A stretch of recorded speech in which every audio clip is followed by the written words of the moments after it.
Hi, my name is Alicia, and welcome to Mess to Masterpiece. Today's topic is emotions, and believe me, I know that gives everyone mixed feelings, but this is something recently I've been learning in counseling, and so I wanted to share.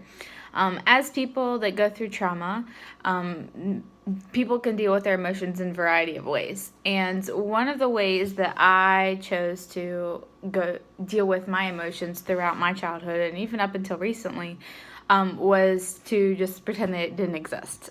Just pretty much I made myself numb to everything in the world, good, bad, ugly. I occasionally would have an emotion here and there, but really not it wasn't expressed, and especially in a healthy manner. And part of that was growing up. It didn't seem like that our emotions mattered, and so I was taught that no one cared anyway, so it wasn't worth to have emotions. And so another way that I could keep better control was that if I just went numb. And so, needless to say, as I am 26 years old, that's a lot of emotions just to keep bottled up. And like I mentioned in our video last week about trauma, it can play a very big toll on your body. It's definitely a factor.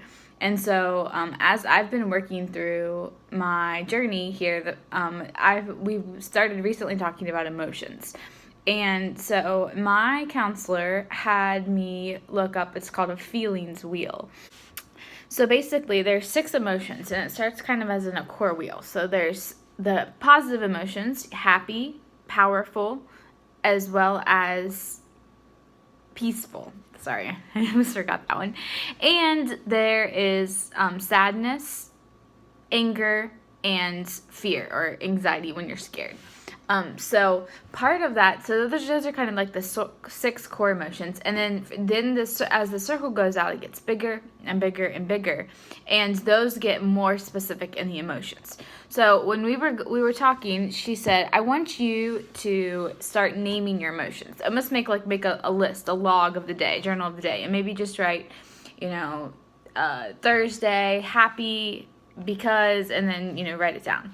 And so I was like, okay, that sounds simple enough. Well, I started doing this has been a couple weeks ago, and I was shocked of the struggle that I had in just naming my emotions.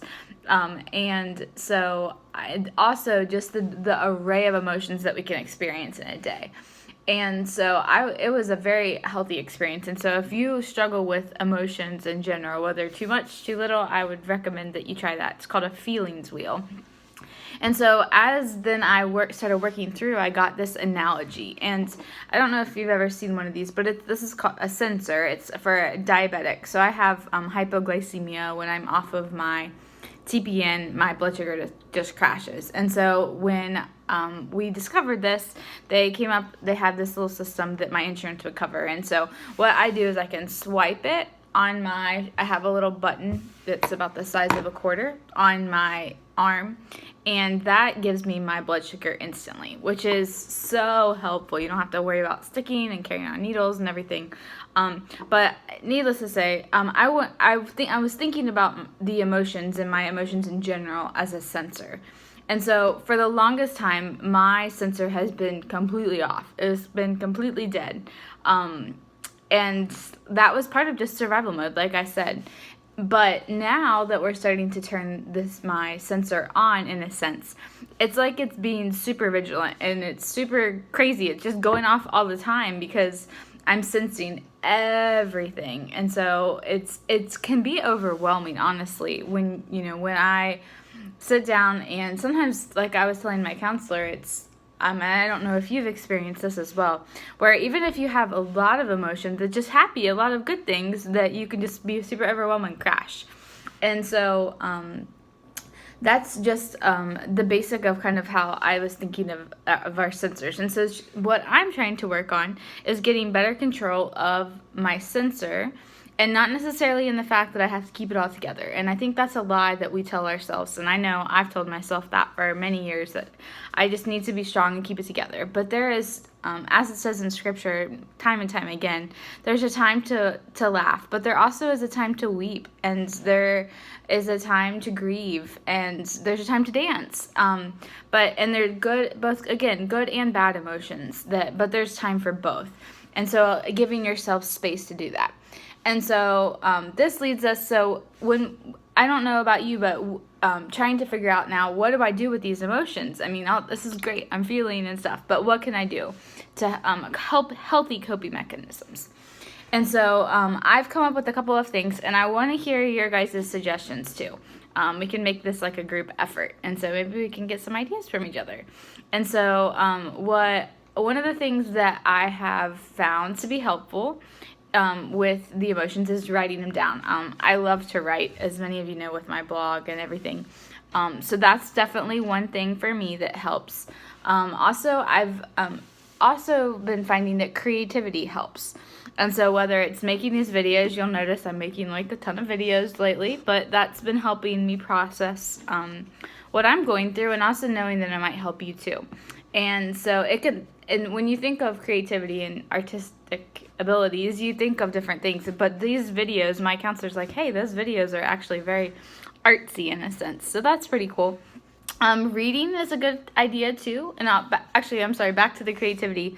If you've ever seen like adult coloring books or things like that, that can actually be a huge help too. Lately, I know that's one of the things that I recently, just in the past 2 weeks, have been trying.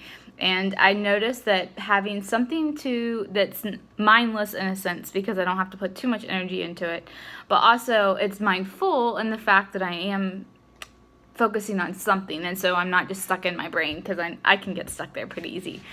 So that's an idea too. Also, like TV watching. Recently, I went and had a throwback to my childhood, and I've been watching the Brady Bunch. So that's the cool thing about now technology these days. There's all kinds of things that you can get, shows that are, can be funny. That was kind of my purpose in that, making something light and funny. Baking is another thing that I use to get out my emotions, and just blessing other people. That's another way too. Whether it's making a phone call or writing a card or things like that. So those are a couple of ways that I have been recently using to cope with my emotions. So I'm again interested in what you have to share too, and how you cope with emotions.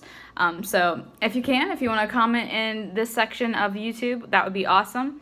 Or you can always send me a message on my email or blog, and I will definitely be able to add it. So thanks.